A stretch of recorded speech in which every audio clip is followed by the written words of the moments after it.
Hello everybody, my name is Lexi Hudspeth, if you don't remember from the introduction videos. So today I'm going to talk a little bit about the Leucine zipper. So before we start or dive right into the Leucine zipper, I feel the need to understand a coiled coil like the Leucine zipper. We should know a little bit about the alpha helices that combine when that happens. So there are stabilized. The alpha helices are stabilized by the CO group of each amino acid, forming a hydrogen bond with the NH group of the amino acid that is situated 4 residues ahead in sequence. Alright, so this is a picture taken from our textbook.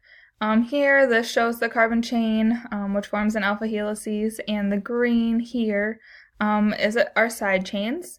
So this one, it shows our hydrogen bond by our dashed lines that stabilizes the alpha helix. And then this picture right here shows us the center of an alpha helix.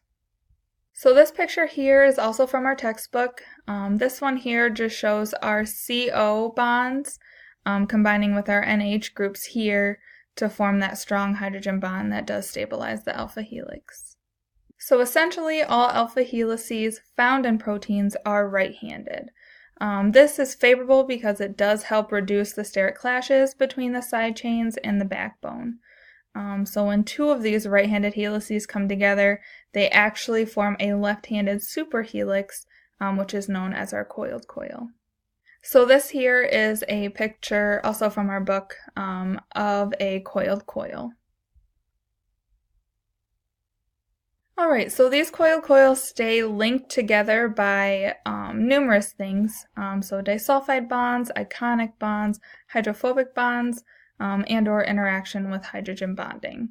So specifically with the leucine zipper, hydrophobic bonds between the leucine molecules and the electrostatic interactions between the leucine and glutamates, lysine and glutamates are holding this coiled coil together.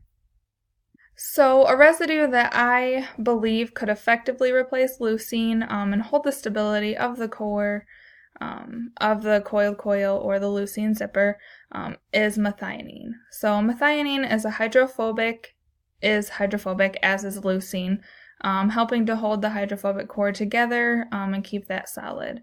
So methionine can be nonpolar as well, just like leucine. And methionine also does not disrupt or destabilize a single alpha helix.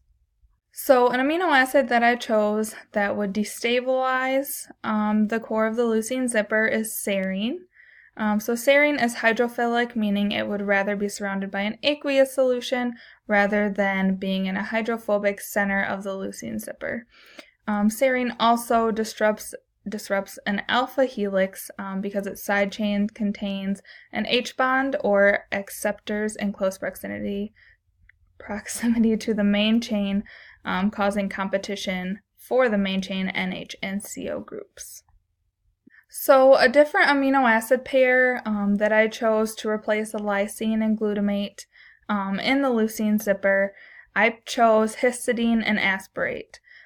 So these amino acids, as well as many others, contain a basic and acidic amino acid. So I did draw a picture of the original lysine and glutamate interactions, and then I also drew the ones that I chose, which is histidine and aspartate. Alright, so I self-drew this, so bear with me on this one. This one I copied from the picture that was in our assignment instructions. So this just shows our lysine and our glutamate, and then how they bond here.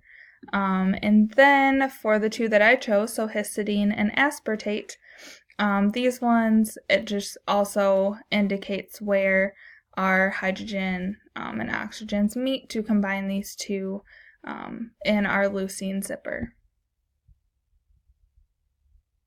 Alright everyone, so that concludes my presentation on what I know and a few thoughts about replacing some amino acids regarding the leucine zipper. So I hope you all really enjoyed my presentation, and I cannot wait to watch all of yours. Alright, so you guys have a great day. Bye-bye.